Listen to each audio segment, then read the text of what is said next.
Assalamualaikum warahmatullahi wabarakatuh. Bros Ekor, kembali Bros TV mengudara. Tadi dari jam 1 ya, jam 1 hingga hari detik ini telah menyaksikan diskusi panel yang dihadiri langsung oleh Pak Kakan Kabupaten Bekasi, Karanta. Kemudian ada dari kepolisian Pak Widodo dari Ditreskrimum.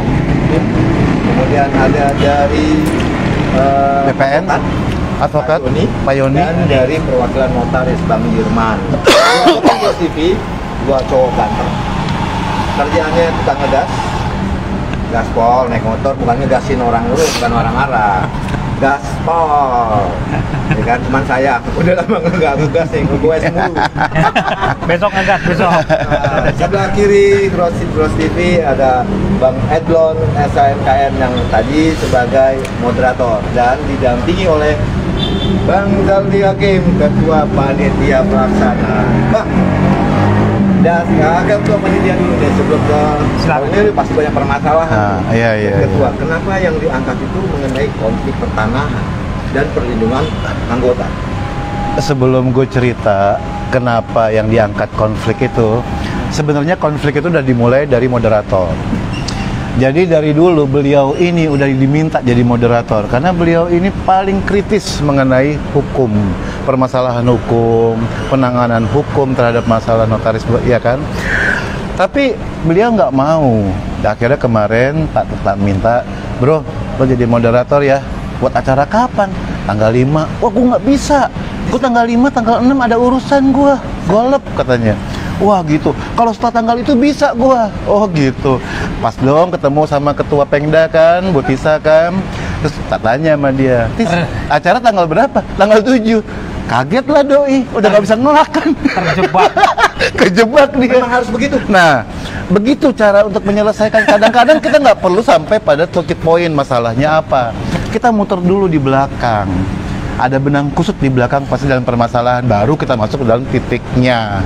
Nah, kenapa kita angkat permasalahannya mengenai pertanahan? Karena kebetulan yang mengadakan adalah IPAT. Jadi yang kita angkat adalah pertanahan. Terlebih juga kemarin kan udah muncul lagi masalah pertanahan, masalah PPAT atau masalah jual beli yang sedang viral, ya kan, lagi ngehits, ya kan, yang sampai memakan korban 3 teman kita, rekan kita yang kita belum tahu juga lah mengenai bagaimana masalahnya ya. Nah, jadi kita di sini mencoba untuk memberikan gambaran, pandangan kepada rekan-rekan seandainya terjadi permasalahan, biasanya seperti apa awalnya dan bagaimana kita cara menangani. Sebenarnya materi ini udah pernah menjadi fokus kita untuk memberikan pendidikan mengenai hukum acara bagi para notaris PPAT, karena mereka paling tidak juga harus tahu bagaimana seluk-beluk beracara, pemeriksaan BAP. Jadi mereka itu nggak istilahnya yang kaget atau yang grogi atau yang bagaimana hingga menyudutkan atau merugikan posisi mereka dari yang sebenarnya mungkin tidak bermasalah, tapi karena mereka kekhawatiran, ketakutan, akhirnya menempatkan mereka pada posisi yang salah. Itu mungkin seperti itu. Salah satu lagi itu ada tambahan perlindungan anggota. Memang selama ini masih kurang dalam memberikan perlindungan anggota terhadap dari organisasi. Kalau bicara kurang sih enggak ya, karena memang kadang-kadang kita kan untuk belajar itu nggak pernah cukup. Karena kadang-kadang situasi, kondisi yang membuat segala sesuatu itu berjalan, mungkin sudah ada. Tapi memang titik berat kita itu selain bicara organisasi, bicara soal pekerjaan, juga bicara mengenai pengayoman. Memang seharusnya sudah harus dipertimbangkan, karena kita punya 2 organisasi yang berdiri sendiri, notari, INI dengan IPPAT. Tapi sebaiknya dipertimbangkan bagaimana agar pengayoman ini bisa bekerja sama. Saya nggak tahu gambarannya apa ya, kemarin sempat kebersit, kenapa sih nggak pengayoman hukum bagi 2 organisasi besar ini seperti halnya lembaga DPA, Dewan Pertimbangan Agung pada waktu itu, atau misalnya kinerja Presiden dengan DPR. Mereka nggak di bawah struktural, mereka itu ada di samping, kerjasama bareng, karena kita butuh penguatan yang sangat-sangat luar biasa terhadap peran. Karena gini, kemungkinan kita bisa dibilang benar tapi salah, atau kita memang salah tapi tetap harus ada yang bisa mencari sedikit pembelaan. Karena kadang-kadang kita soal tersudut sih, orang bicara mengenai notaris perbankan yang janganlah begini, jangan begini. Cuma pada saat kita menjadi rekanan, kita kadang-kadang harus terpaku pada aturan user yang pakai kita. Padahal kita kata netral. Jadi ya cobalah untuk kita lebih berupaya maksimal untuk bisa melindungi anggota. Jangan berpikir bahwa ini kerjaan notaris, ini kerjaan PPAT, ini kerjaan IGNI, ini kerjaan IPAT gitu loh. Karena intinya bahwa kita harus kuat. Kalau misalnya kita mau bicara bahwa harus ada lembaga lawyers yang dari kita dulu, jangan bicara dari luar. Itu aja. Ada yang menariknya gini, kalau ngeliat dari narasumber ini masih ketua panitia ya, Bang Zaldi. Ini komplit, ini paket komplit nih. Kalau bicara nasi goreng lengkap, ada dari kantahnya, ya kan, yang menangani pekerjaan PPAT-nya, kemudian ada dari pihak lawyernya, advokatnya, ya kan, kemudian ada dari pihak kepolisiannya, bahkan ada perwakilan dari PPAT-nya. BPN juga. Apakah memang sudah seperti itu, komplit seperti itu yang menjadi pola pikir untuk menyampaikan? Itu kalau ibarat nasi goreng, kerupuknya kurang. Oh, kerupuknya kan sebelah, Pak. Hah? Yoi, moderator. Maksudnya, kalau perlu kita ajak kejaksaan. Kalau perlu kita ajak komponen-komponen lain gitu yang terlibat kalau mengenai ada permasalahan seperti ini. Karena kita bukan hanya bicara soal masalah pidana, kadang juga masalah perdata. Notaris menjadi tergugat untuk ganti rugi atau apapun gitu loh. Saya sih berpikir bahwa sebelum kita ditangani oleh pihak lain, seharusnya kita udah bisa mencoba menangani itu dahulu. Karena kenapa? Selain itu perlindungan buat kita, itu juga meringankan beban penyidikan atau beban pemeriksaan. Karena kasus mereka banyak. Ya, jadi saya pikir memang harus maksimal sih, dan mudah-mudahan acara seperti ini bisa sedikit membuka mata kita. Jadi maksud Bang Zaldi penguatan dari dalam dulu ya, dalam organisasi. Mutlak. Nah, ke Bang Edlon nih, sebagai kerupuk, sebagai melengkapi dari paket. Gue bilang jaksa, di kerupuknya gitu lagi. Oh, ini moderator bro, dia mengarahkan jalan orang tuh loh. Nah, kalau ngeliat dari 4 narasumber itu, hal menarik apa yang bisa diambil dari Bang Edlon? Dan Martian ada dari kantangnya apa, Mas Martian untuk masalah konflik pertanahan dan perlindungan. Ya. Jadi balik lagi, kenapa sampai ada judul konflik pertanahan, ya kan, dan perlindungan hukum bagi PPAT, kan itu tema diskusinya hari ini. Tentunya konflik ini timbul kan tentu ada sebab, ya kan, mengangkat tema itu sebagai dasar judul diskusinya. Ini kan kena lagi viralnya ya, mengenai kasus salah seorang artis ibu kota ya, kita tahu semua ya, lagi viral di medsos. Ya, saya rasa sih bukan beliau saja, mungkin banyak orang awam atau yang lain-lain juga, tapi tidak melaporkan atau tidak ini ya, di medsos. Mungkin mereka malu, ya kan, mungkin mereka takut, ya kan, jadi serba salah karena ulah tanah tadi ya. Kan ada mafia tanah di luar sana. Mafia tanah ini kan ada yang mungkin perorangan, mungkin ada yang berkelompok ya, ada yang memang mereka berniat tidak baik gitu kan, yang ujung-ujungnya kita selaku PPAT khususnya ya, notaris, jadi ikut terlibat dari ulah mereka. Dalam hal ini kan kita membuat aktanya, sementara kita menjalankan profesi memang tugasnya membuat akta. Tapi perkara timbulnya konflik sebab ada unsur-unsur lain, ada oknum, ada mafia, ada figur ya, ada kuasa-kuasa tadi yang disampaikan oleh para narasumber, tentunya itu patut kita cermati ya.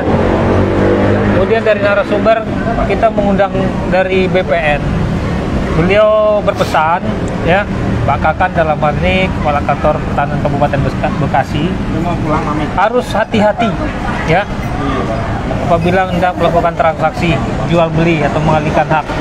Sebaiknya sertifikat tanah tadi ya harus dicek and recheck dulu ya, harus dicek and recheck. Sekali lagi saya bilang harus dicek and recheck dulu ya, pastikan cek and recheck gitu ya. Jadi harus dilakukan cek and recheck sertifikat tadi, dan jangan lupa cek juga ke lokasinya siapa yang menguasai fisiknya. Jangan sampai fisik dikuasai orang lain ya, sertifikat atau legalitasnya dikuasai oleh orang lain. Nah, ini kan banyak yang terjadi nekat gitu ya, sertifikat belum dicek, bayar pajak belum dilakukan, tanda tangan AJB atau PPJB atau kuasa jual dilakukan oleh kita selaku PPAT ya. Ada sedikit unsur nekat. Kenapa? Mungkin faktor ekonomi dan seterusnya. Nah, kemudian dari narasumber yang lain yaitu Bapak Sudirman ya menjelaskan mengenai aturan-aturan dan perlindungan hukum bagi PPAT ya. Perhatikan peraturan-peraturan jabatan, kode etik ya. Jangan sampai melanggar aturan atau kode etik. Sebab kalau sudah terlanggar, nah ini pasti akan membawa masalah di kemudian hari. Nah, di situ muncul konflik. Nah, itu yang kita harus hati-hati ya dalam menjalankan jabatan. Kemudian dari narasumber pihak akademisi ya, mungkin Pak Yoni ya, dalam ini kan banyak menyingkapi kasus-kasus pertanahan. Beliau juga berpesan tetap harus berhati-hati dalam menjalankan jabatan. Banyak kasus-kasus kita jangan sampai tidak update atau ketinggalan informasi berita ya. Jadi PPAT juga dan notaris harus update juga terhadap informasi-informasi yang berkembang di masyarakat. Kalau kita tidak tahu atau kurang update, kurang mengikuti informasi, ya akhirnya kita rugi sendiri. Nah, tidak mengikuti perkembangan apa yang terjadi di luar sana. Kemudian dari pihak kepolisian menyampaikan ya, Pak Widodo, apabila ada panggilan dari pihak kepolisian, sebaiknya berkonsultasi dulu dengan pihak organisasi.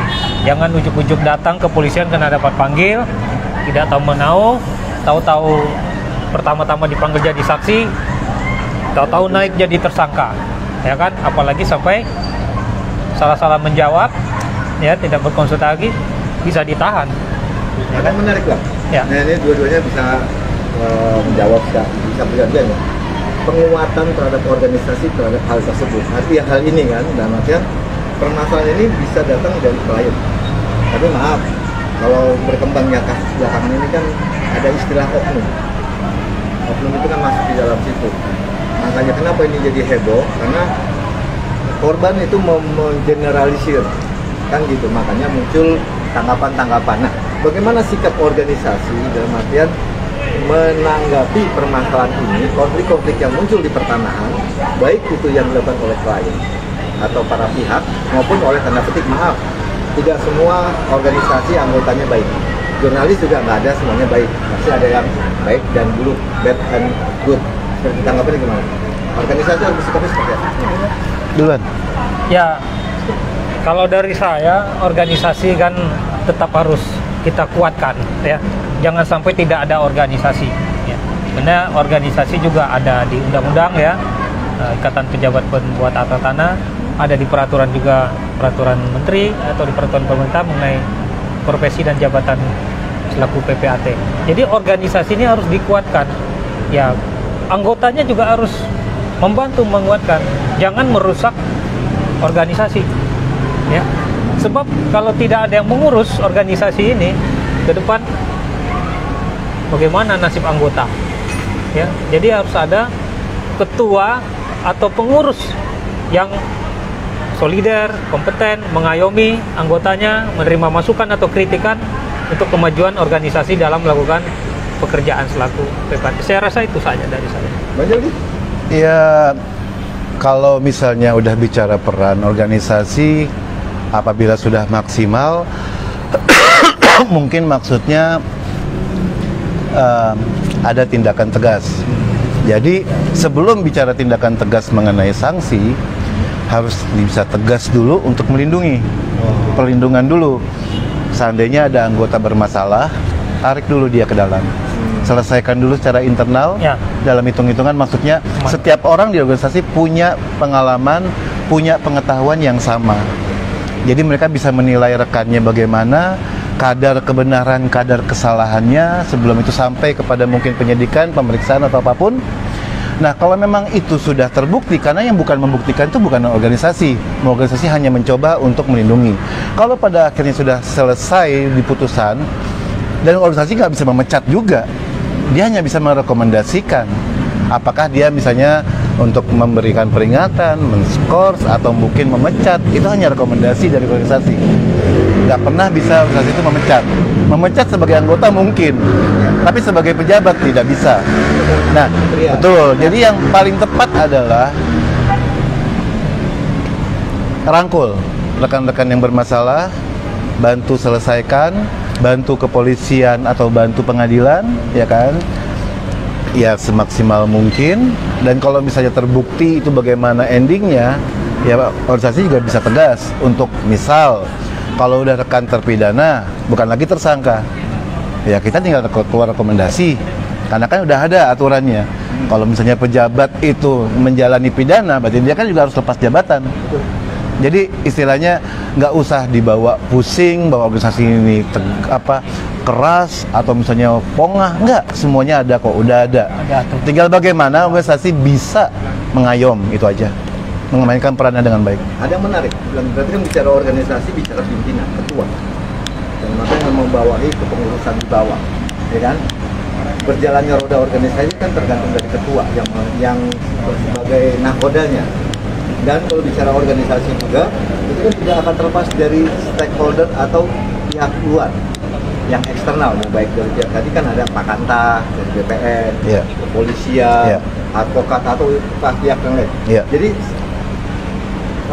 apa sih yang menjadi gambaran dari Bang Zaldi dan Bang Edlon untuk sosok pimpinan yang bisa menjalankan organisasi ini ke depan? Nah, gue duluan. Oke. Cie, poin lo dapet lo bro. Korek. Lepas siapapun ya, lepas siapapun. Korek. Iya benar. Saya dulu pernah punya bayangan begini. Ini organisasi bukan ece-ece. Anggotanya luar biasa besar, seperti halnya organisasi politik. Isinya juga bukan orang sembarang, yang produk-produknya diakui dan salah satunya oleh negara. Harusnya punya peran lebih besar, punya kans lebih besar, punya link lebih luas. Bukan sekedar hanya ketua meresmikan, membuka apa, enggak. Tapi kita punya peran untuk duduk di pemerintahan, bukan sebagai pemerintah. Kita ngerancang undang-undang, kita mengasih masukan, kita ngasih untuk semua, even itu mungkin pajak, itu mungkin pertanahan, itu mungkin untuk hal apapun yang sekiranya notaris PPAT terlibat di dalamnya, pasar modal misalnya. Dan bukan pemerintah, kita nggak bisa berpangku tangan pada pemerintah, kita mengandalkan pemerintah, nggak. Tapi organisasi kita yang menempatkan posisi dirinya dia dalam posisi tersebut, memainkan peran tersebut. Jadi, kalaupun kita memilih ketua, saya pikir orang yang benar-benar punya visi misi seperti itu. Bang Edlon? Ya, lebih kurang saya setuju dengan apa yang disampaikan oleh my best friend bro. Ya, setidaknya gambaran ketua umum itu ya harus bisa melihat ke atas, ya, harus bisa melihat ke bawah, ya. Ke bawah siapa yang dilihat? Tentu anggotanya. Ke atas bagaimana? Ya, tentu kita melihat aturan, ya. Kita kan berpartner nih mungkin dengan pemerintah atau instansi pemerintah atau dengan birokrasi. Ya, mungkin ada unsur atau ada kerjasama yang baik ya antara notaris PPAT dengan unsur-unsur pemerintahan. Ya, terkait tadi mungkin pembentukan undang-undang. Ya paling tidak kita dari organisasi diundang itu atau dengar pendapat dalam pembuatan undang-undang supaya kita tidak dirugikan sebagai user gitu kan. Iya kan, kita jangan tidak dirugikan. Tahu-tahu ada muncul peraturan baru kok kita nggak tahu, tahu-tahu udah disahkan. Nah ini bagaimana? Iya kan? Ini kan kita sebagai user jadi di lapangan kan Bingung sendiri. jadi bingung melaksanakan aturan itu seperti apa. Jadi sebaiknya undang-undang sebelum diturunkan sebaiknya kita uji dengar pendapat. Iya. Apakah itu di level DPRD ya, tingkat kabupaten atau kota atau Ya. tingkat pemerintah. Ya, jadi harus ada yang ini Kalau gitu. bicara tingkat, di organisasi juga ada tingkat ya. Ya. Ada namanya ketua yang paling tertinggi, ada ketua di tengahnya, ada ketua di bawah. Nah, sosok seperti apa nih ketiga ketua ini yang jadi harapan Anda? Hah? Terus aja. Dia kupas tuntas. dia Duluan bro. yang ngeri. Duluan bro. Ya, kalau kita bicara sosok ketua kan tentunya kita tidak bisa bicara secara ini ya. Yang matang kan kalau di bawah kan ada tingkatan. Iya, Bicara iya, tingkatan. betul. Ada Iya. yang namanya Iya. di satu Iya. pertama tingkat Iya. kedua dan ketiga. Ya, saya paham pertanyaannya. Level ketua mungkin di daerah ya atau wilayah atau di pusat sekalipun. Ya tentunya kita tidak bisa bicara sembarangan. Untuk menjadi ketua itu kan harus dipilih, mungkin ada kriteria tertentu. Saya rasa nggak bisa saya bicarakan panjang lebar di sini untuk ketua itu. Ya. Saya rasa sih itu. Ya, mungkin ada kriteria itu atau hal-hal yang lain. Mungkin Mas Ali bisa tambahin. Ya. Pemimpin itu jangan jauh-jauh bro, sini biar muka kusut lo gue lihat. Nyebelin bener. Jadi ketua, gue nggak tahu nih arah pertanyaannya Bro Mahfud ini Umum aja. kemana nih. Gue nggak ngerti nih ya. Tapi gue sih cuman pesan sama para pimpinan-pimpinan, apakah itu Pengda, Pengwil, ketum-ketum, kita punya ketum 2 ya. Saya berharap mereka-mereka yang menjabat ataupun sedang berusaha untuk mendapatkan jabatan tersebut, terpenting adalah satukan rasa, samakan hati, Ya. tebarkan cinta. Ya. Karena perbedaan itu tidak akan banyak guna kalau tidak didukung oleh suatu kebersamaan mutlak. Oke deh. Ya. Itu aja Terima sih. kasih, Jadi Bang Edwan. apapun ceritanya ya, Ya. bro, maksud lu apa ya? Oke. Tebarkan cinta. Oke. Love you, Terima kasih brother. Bang Edlon, terima kasih Bang Jaldi atas waktu untuk bincang-bincang santai ngalor ngidul. Nah. Sampai jumpa Bro Sever di liputan dan bincang santai atau wawancara Bro TV saja. Wassalamualaikum warahmatullahi wabarakatuh.